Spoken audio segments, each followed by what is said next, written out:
Bonjour tout le monde. Philippe de Grandpré, je suis pharmacien et président de la Société québécoise de la douleur.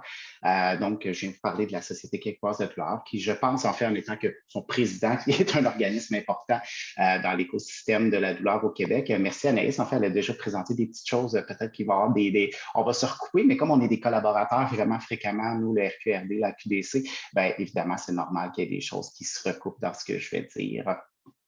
Donc, notre mission au niveau de la Société québécoise de la douleur, c'est de favoriser la formation des professionnels de la santé. Donc, nous, vraiment, ce qu'on cherche à faire, c'est d'aider les cliniciens à développer leurs compétences, leurs connaissances pour être capables de mieux agir avec les patients. Puis, on le fait toujours dans une approche qui est multi- ou interdisciplinaire. Puis, pourquoi on dit multi- ou interdisciplinaire? Parce que le continuum de soins, en fait, va de la première à la troisième ligne, souvent comme c'est décrit, là. Donc, la première ligne, les soins plus communautaires, donc médecins de famille, pharmaciens, physiothérapeutes en clinique privée et tous les autres professionnels. Deuxième ligne, c'est souvent plus des cliniques spécialisées. Troisième ligne, cliniques surspécialisées, où là, les équipes vont être à même le milieu. Par contre, il ne faut jamais oublier qu'en première ligne, les équipes ne travaillent pas dans le même endroit. Puis notre but, c'est vraiment d'aider justement à favoriser la communication entre les différents professionnels de première ligne, parce qu'on pense que c'est là aussi qu'il peut y avoir des difficultés au niveau du continuum de soins pour le patient, c'est-à-dire qu'il voit une personne, il voit une autre personne, mais ces gens-là ne se parlent pas, puis d'aider à favoriser la communication, on pense que ça peut vraiment aider à changer les choses.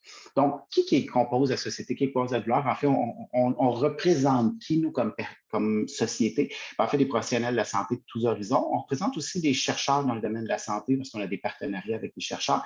Évidemment, des décideurs de la santé. Fait que, si je regarde en ce moment nos membres, on a des membres en Abitibi, c'est à Côte-Nord, à Québec, à Montréal, à Sherbrooke. On en a partout au Québec. Donc, on cherche à représenter le Québec aussi. Puis les différentes zones du Québec, on a des médecins généralistes, médecins spécialistes, infirmières, physio, ergo, travailleurs sociaux, psychologues, kinésiologues, acupuncteurs, chiropraticiens, sexologues. Puis on a aussi des pharmaciens, il paraît, là, de ce que j'ai entendu dire. Donc, en gros, qu'est-ce qu'on fait, nous, à la Société québécoise de la douleur pour ça? On organise un congrès annuel en partenariat avec les CEGDC, donc les centres d'expertise en gestion de la douleur chronique. Donc, on va se promener d'une région à l'autre à chaque année pour aller couvrir l'ensemble du Québec. Donc, cette année, on a participé avec le CEGDC de Sherbrooke, on a fait le congrès à Granby et l'année prochaine, ça va être à Montréal avec le CHUM. On participe aussi avec le RQECD, le Réseau québécois des étudiants chercheurs sur la douleur. Donc, notre congrès, généralement, va suivre le Pain Talk, qui est le jeudi soir.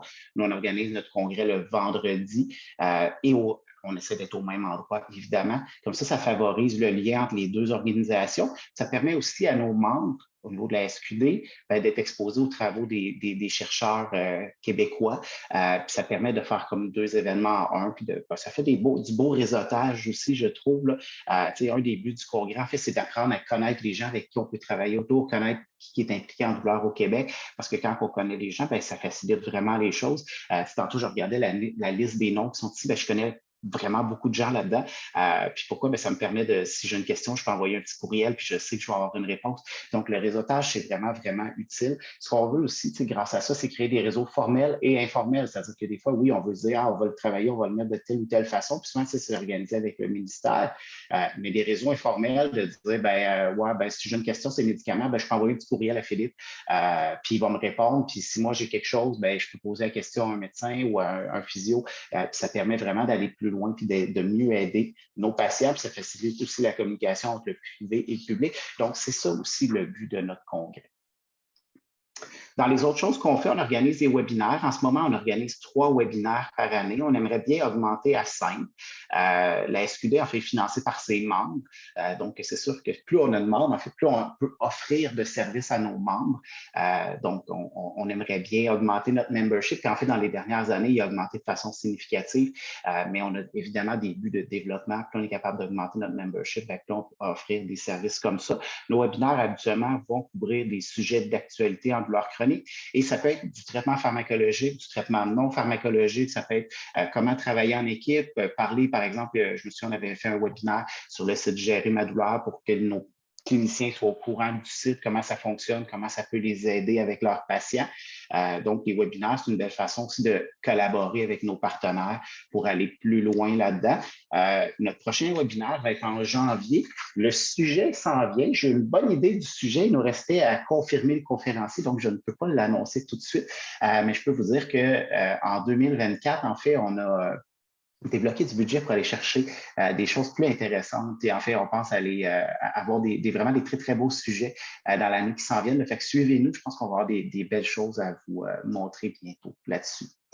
On soutient aussi la formation des équipes au niveau des projets IPAM, là, de l'Institut de la pertinence des actes médicaux. Donc, quand on pense à nos formations depuis les 2 dernières années, on se dit toujours comment on peut utiliser ça pour aider ces équipes-là qui vont être des équipes inter- et multidisciplinaires et comment aussi on peut intégrer nos formations dans le continuum de la douleur, donc avec les orientations ministérielles du gouvernement du Québec, en fait du ministère de la Santé et des Services sociaux, parce qu'on veut que nos professionnels soient formés et comprennent c'est quoi ces objectifs-là, parce que ce n'est pas seulement des objectifs qu'on décide autour d'une table entre une gang, qu'on s'assied, qu'on jase, c'est des choses qui peuvent avoir des impacts concrets sur tous les professionnels de la santé, puis aussi sur les soins qui vont être offerts aux patients.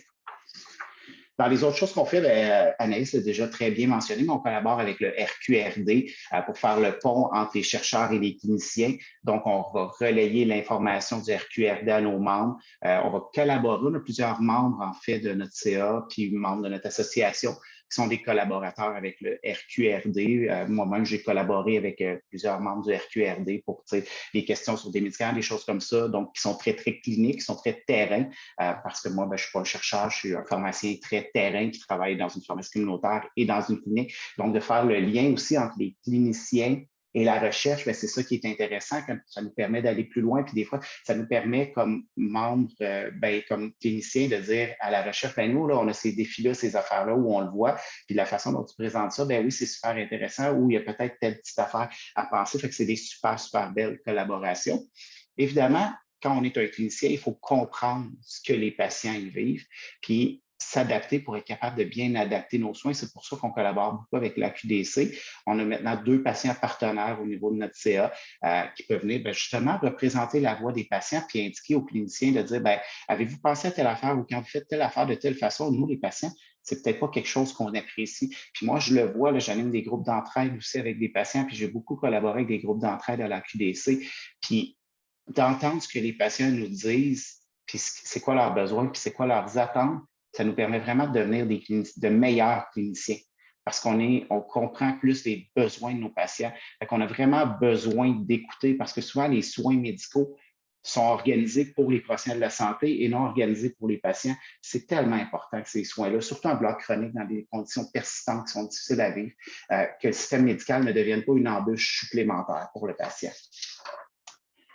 Dans les autres choses, on a des réseaux sociaux qui sont actifs. Donc, on a un Twitter et on a un Facebook qui permettent de partager l'information. Donc, c'était la semaine de la douleur récemment. On a beaucoup parlé de la semaine de la douleur sur nos réseaux sociaux. On fait aussi la promotion des congrès qui se trouvent ailleurs au Canada, la promotion des formations ouvertes offertes par les différentes universités, promotion de congrès offerts par des autres professionnels spécifiques, mais qui pourraient parler de douleur chronique. Promotion des programmes de formation, j'en ai déjà parlé. Je me répète un petit peu, je les ai mes notes. Puis évidemment, on partage aussi les nouvelles importantes qui proviennent de nos partenaires. Donc, quand on voit des choses qui sont importantes, on va les relayer. Comme ça nous permet de garder le contact avec nos partenaires puis de bien comprendre ce qui se passe autour de ça. Dans les autres choses qu'on va faire, on va publiciser le plan d'action en douleur du ministère de la Santé et des Services sociaux du Québec. Puis j'en ai déjà parlé, puis ça fait toujours partie de nos orientations. Quand on parle de webinaire, quand on parle de conférences, on a toujours en tête de dire comment on peut travailler sur l'axe formation, parce que c'est ça notre but comme société savante, de transmettre la formation vers nos cliniciens, comment on peut s'intégrer à ça pour que ça soit vraiment en ligne avec les orientations qu'on trouve un peu partout au Québec et qui vont permettre de faire avancer les choses en douleur. Dans les autres choses, évidemment, on participe aux travaux du comité consultatif et de coordination pour la mise en œuvre du continuum de douleur chronique.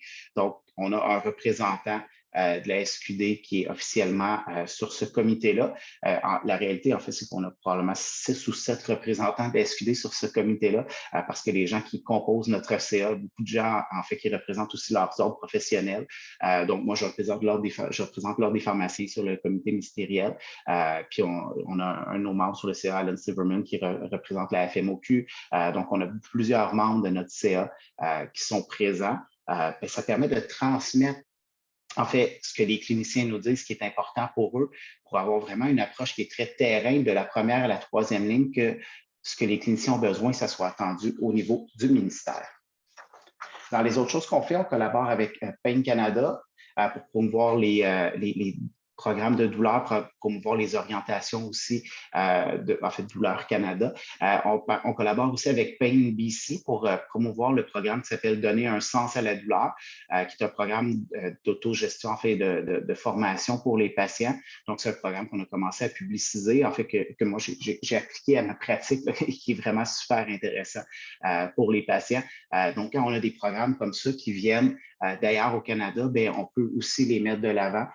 C'est des programmes qui sont disponibles en français et en anglais. Donc, c'est des choses qu'on va promouvoir aussi auprès de nos membres. Dans les autres choses qu'on veut faire dans l'avenir, bien, on veut refaire notre site web parce que notre site web, il a vraiment besoin d'amour. Il date de vraiment longtemps.